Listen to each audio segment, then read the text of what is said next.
Assalamualaikum warahmatullahi wabarakatuh. Saya Andita Rizana dari Free akan mempresentasikan materi pengantar manajemen, yaitu perumusan dan pelaksanaan strategi.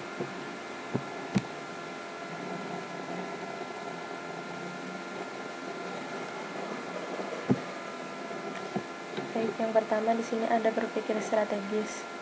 Pemikiran strategis ini berarti menggunakan perspektif jangka panjang dan juga melihat gambaran besar dari perusahaan dan juga lingkungan kompetitif di sekitar perusahaan, dan juga memikirkan keselarasan antar keduanya.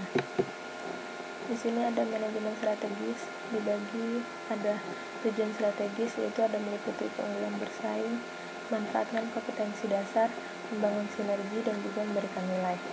Yang pertama, tujuan strategis. Di sini rencana tindakan yang menerangkan tentang bagaimana alokasi sumber daya dan juga aktivitas untuk menghadapi lingkungan di sekitar perusahaan, memperoleh keunggulan bersaing, dan juga untuk mencapai tujuan perusahaan. Di sini ada keunggulan bersaing, maksudnya seperti keahlian khusus dari perusahaan yang menjadi ciri khas yang membedakan perusahaan satu dengan perusahaan lainnya. Memanfaatkan kompetensi dasar. Di sini maksudnya kompetensi dasar ini adalah keunggulan bersaing dalam suatu perusahaan. Jadi ibaratnya perusahaan ini memiliki kompetensi dasar, yaitu adalah keunggulan atau keahlian yang tidak dimiliki oleh perusahaan lain.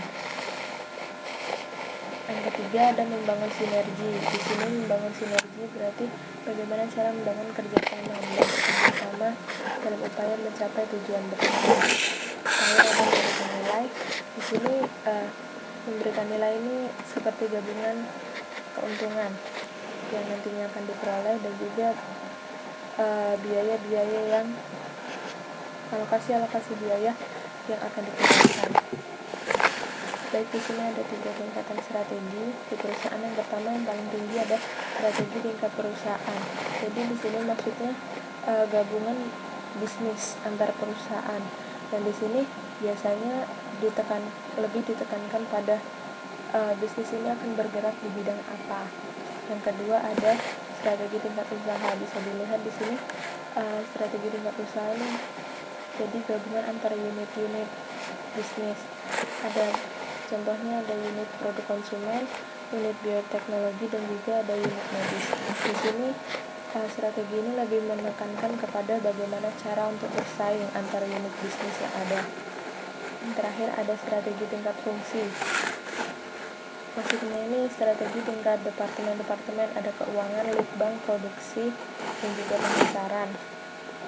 Di sini dan strategi ini lebih menekankan pada bagaimana cara departemen-departemen ini mendukung strategi di masing-masing tingkat usaha.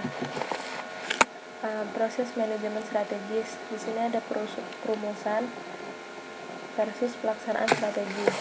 Perumusan strategi ini lebih ke evaluasi masalah-masalah yang ada di lingkungan internal dan juga eksternal.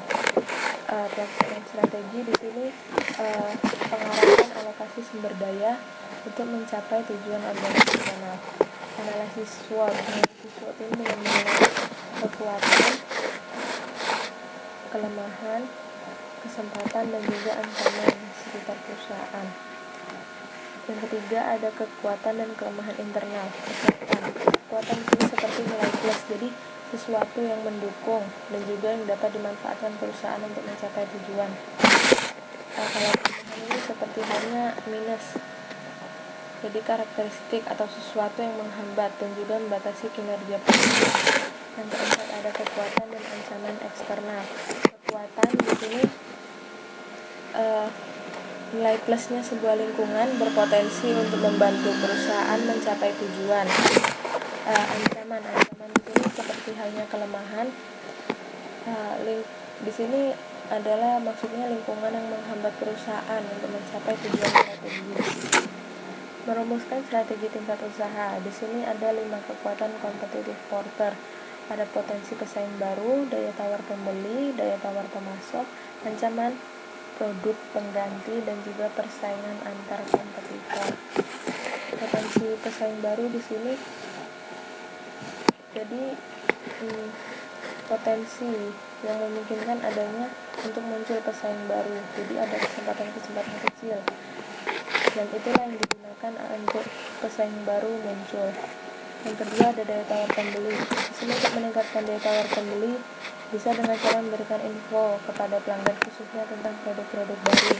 Yang ketiga ada daya tawar pemasok. Di sini yang dibutuhkan adalah ketersediaan pemasok pengganti dan juga pemusatan pemasok.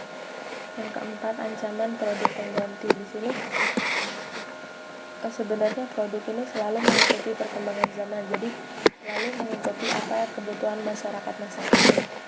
Lalu ada persaingan antar kompetitor. Jadi melihat persaingan di antara kompetitor satu dengan kompetitor yang lain.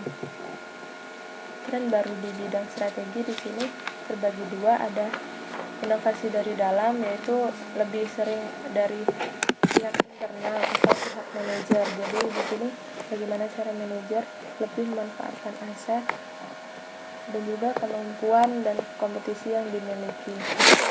Lalu dari kemitraan strategis ini seperti kerjasama atau penggabungan antar perusahaan, bahkan dengan perusahaan pesaing. Di sini ada strategi perusahaan global. Yang pertama ada strategi global. Strategi global di sini memandang dunia sebagai pasar global tunggal. Itu yang pertama. Yang kedua, lakukan standarisasi produk ataupun strategi pengiklanan global. Yang kedua, strategi ekspor. Di sini meliputi berorientasinya di domestik. Yang kedua, mengekspor sejumlah kecil produk domestik ke negara-negara tertentu, tidak ke semua negara. Strategi transnasional di sini meliputi dan memiliki tujuan untuk menyeimbangkan efisiensi global dan juga daya respon masyarakat lokal. Yang kedua ada menggabungkan standarisasi dan penyesuaian produk atau strategi pengiklanan. Yang terakhir ada strategi multidomestik.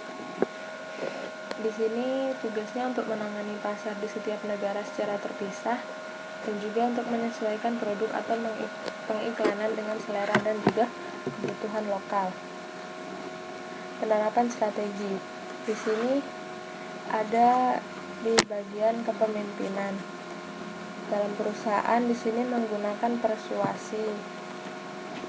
Bagaimana manajer dapat mengajak karyawannya atau mempengaruhi karyawan. Di sini motivasi karyawan agar karyawan dapat bekerja secara penuh untuk mencapai tujuan. Membangun budaya atau nilai-nilai ini lebih ke membangun kebiasaan-kebiasaan baik di dalam perusahaan. Rancangan struktural. Di sini membuat bagian organisasi, jadi adanya struktur organisasi pembagian jabatan. Membentuk tim-tim, jadi adanya tim ini agar dapat bekerja secara kelompok, jadi lebih ke teamwork. Melakukan sentralisasi ataupun desentralisasi. Sentralisasi ini seperti bentuk pemusatan, desentralisasi ini seperti penyebaran. Mengatur fasilitas dan juga merancang tugas kerja. Di bagian sistem informasi dan kendali, mengubah sistem gaji dan imbalan, mengubah alokasi anggaran, dan menerapkan sistem informasi. Di bagian sumber daya manusia ada merekrut atau menyeleksi pegawai. Ini penting karena sebuah perusahaan yang maju ini pastinya memiliki pegawai-pegawai yang berkualitas.